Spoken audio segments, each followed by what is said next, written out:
Makadi mhuri yeZimbabwe kusangana zvakare kwatiri kuita pano paZim News Live YTS. Aiwa mhuri yeZimbabwe, pane post yakapostwa naMary Mubayiwa nezuro.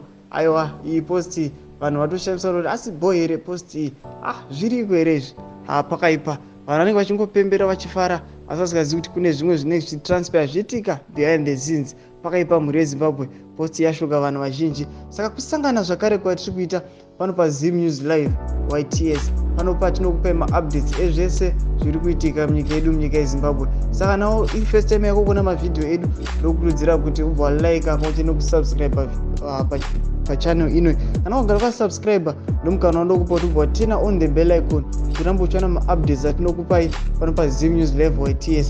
Nokuti pano tinokupai maupdates chaiwo maupdates ari latest naudzemandorokwati. Saka ndokukurudzirai kuti muite zvese izvi nokuti kuzviita mahara mhuri yeZimbabwe.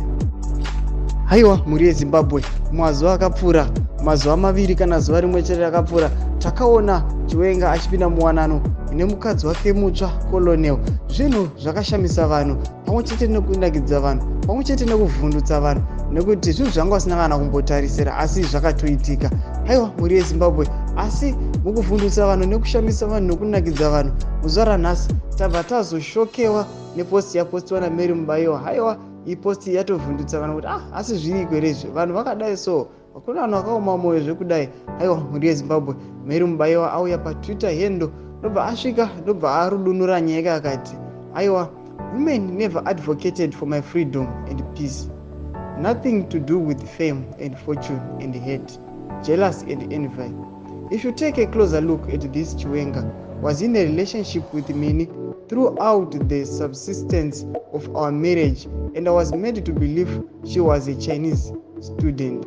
Aiwa, apa abva asvika nobva rudunura nyaya yake kuti aiwa, nyoka mazuva andanga ndichiri mumarriage naChiwenga, munhu uyu anonzi Colonel, anonzi Mini, anonzi Mini, aitombokurukura, aitombotaura naChiwenga seiye sezvanga ari mukadzi wake, anga ari consent, achida nyasi kuziva, akaudza kuti aiwa iChinese student yangu.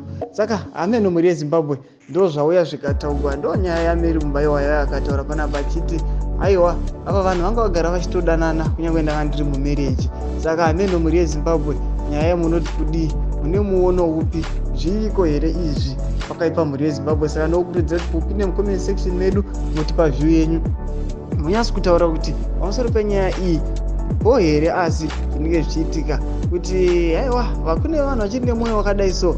Aiwa mhuri yeZimbabwe, ndomukana wandinokupai kuti kana ungasati wasubscribe to this channel, ubva tongosubscribe pachannel ino pamwe chete nekulike video rino. Kana wakagara wakazviita, ubva watena on the bell icon kuti murambe muchiwana maupdates atinokupai pano paZim News Live YTS, nekuti kuita zvese izvi mahara. Tisangana video redu rinotevera.